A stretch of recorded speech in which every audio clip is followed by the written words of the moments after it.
Thank you, Mr. President and members. I move at this time to suspend the regular order of business to take up and consider Senate Bill 495. Chairman King passed Senate Bill 833 last session, which prohibited insurance companies from considering ESG criteria when setting rates for a policyholder.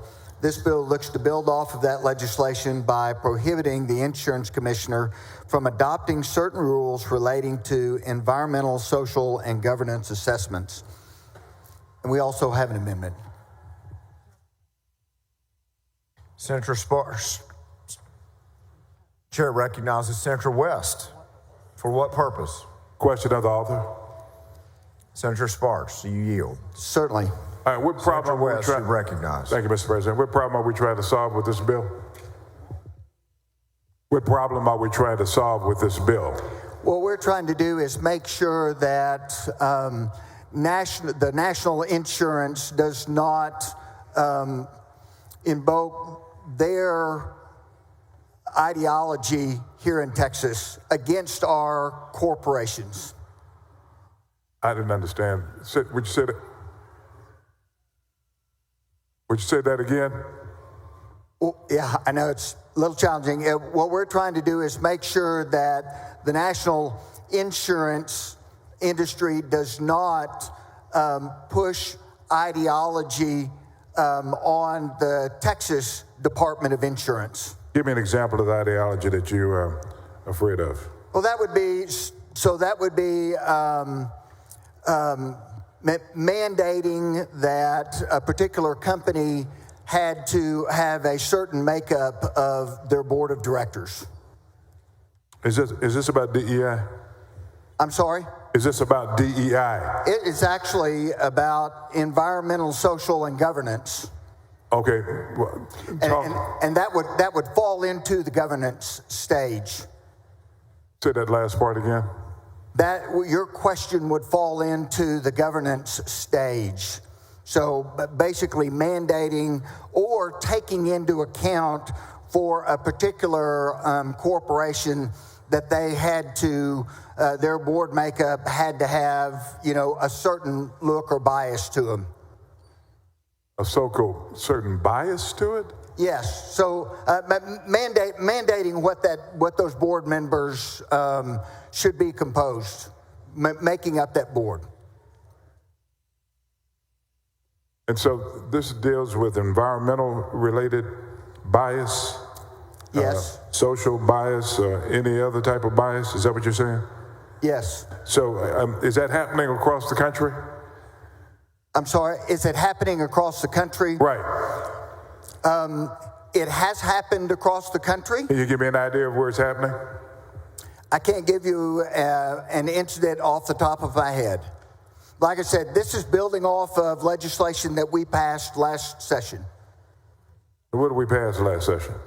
Last session, we actually passed Senate Bill 833, which prohibited insurance companies from considering ESG in their criteria for setting rates for policyholders. And so this builds upon what they cannot consider. Last session was ESG. Yes. And this bill does what? You can't consider what now? Basically what this bill does, it's a preemptive bill saying that should the National Department of Insurance mandate ESG, that we will not recognize that in the state of Texas. Okay, so it's just limited to ESG, and that's it? That's correct. Okay, so I can take your word. I can take your word on that. It only limits ESG, and that's it. ESG, yes, sir. All right, thank you. Thank you. Senator Gutierrez, for what purpose? Just a few questions for the author. Senator Sparks, do you yield? Certainly. Senator Sparks yields. Senator Gutierrez, you recognize. Thank you, Mr. President. Senator Sparks, would you agree with me that auto liability insurance has gone up 60% in the last 5 years? I don't know that data specifically, but I'll take your word for it. I know it has increased significantly.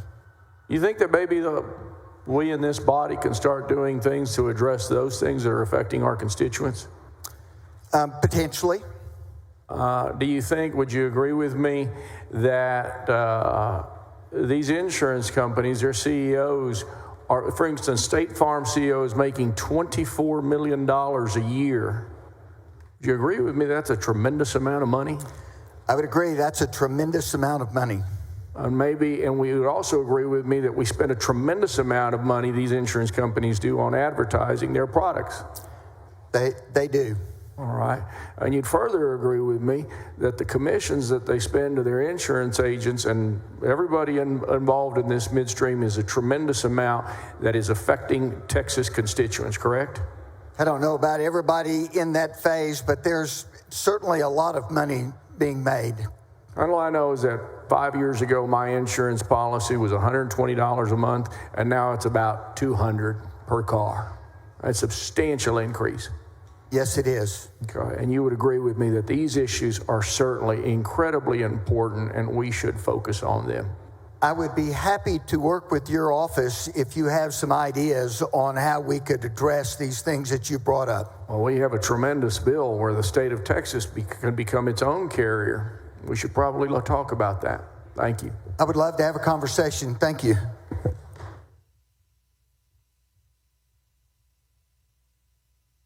Senator Miles, for what purpose? Questions to the author, Mr. President. Senator Sparks, do you yield? I yield. Senator Miles, you're recognized. Thank you, Senator Sparks. Senator Sparks, you and I had extensive conversation just a little while ago about this bill, correct? We did, yes. I appreciated that. And I appreciate the conversation we had on it.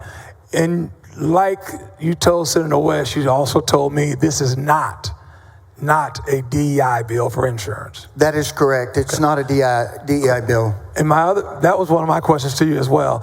So if it's not a DEI bill, I'm concerned that it may be a redlining bill because it has the word social in it throughout the bill.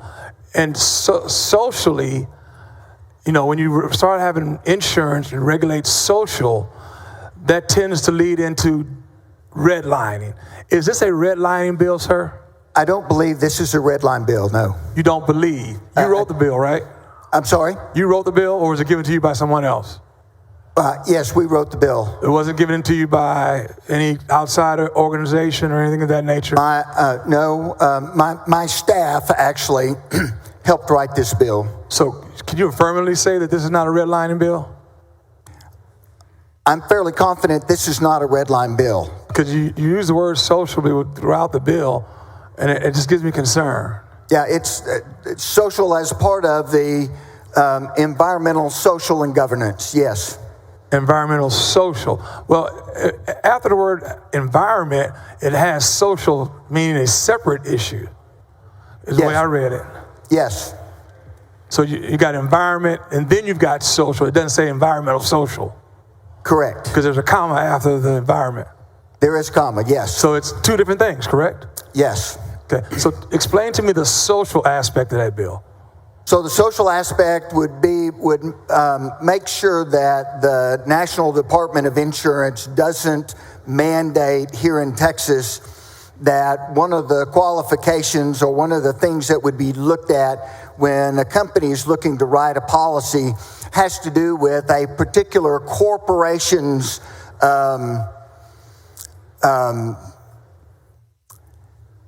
work or how they establish within their corporation, say maybe even how they treat employees.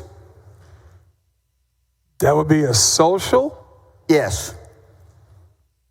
So it has nothing to do with outside of the company's social.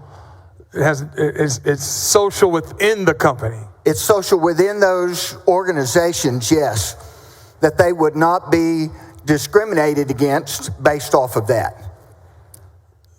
So then it would be a DEI bill? No, I don't believe it is. Okay. So last but not least, it's not a DEI bill, in your opinion? It's not a DEI bill. DEI bill. And it's not a redlining bill.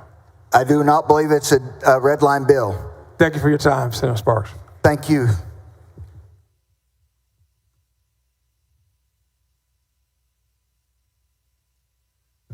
Motion is on suspension of the regular order of business. Secretary will call the roll. Alvarado, Betancourt, Birdwell, Campbell, Cook, Creighton, Eckhart, Flores, Gutierrez, Hagen, Boo Hall, Hancock. 22 ayes and 8 nays. The rule is suspended. Chair lays out on second reading Senate Bill 495. Secretary, read the caption. Senate Bill 495, relating the authority of the Texas Department of Insurance to adopt rules that implement or are based on certain environmental, social, and governance models, ratings, or standards. The following amendment. Secretary, read the amendment. Floor Amendment Number 1 by Sparks. You're recognized on your amendment. Thank you, Mr. President. Members, this amendment removes the accounting methodology standard from the definition of governance assessments. I'd like to thank Senator Johnson and the TDI for their help on this amendment. There was some questions coming out of the committee whether or not there might be a little ambiguity along with the accounting side. And so we were agreeable to taking that particular part out of the bill. Members, any questions on the amendment? Any objection? Hearing none. The amendment is adopted. You recognize passage to engrossment. Mr. President, I move adoption. Mr. President, I move passage to engrossment. Yes, sir. Secretary will. Sorry, Senator Johnson, for what purpose? Statement on the bill. This is final passage, right? You're recognized. Usually you would do that on third reading, but you can do it now if you wish. Third reading will be tomorrow. I'll hold till tomorrow. Okay. Whatever you prefer. Secretary will call the roll. Alvarado, Betancourt, Bardwell. 22 ayes, 8 nays. The amendment passes. The bill passes to engrossment. Sorry. And we'll hold there. Thank you. Thank you, Mr. President. Yes, sir.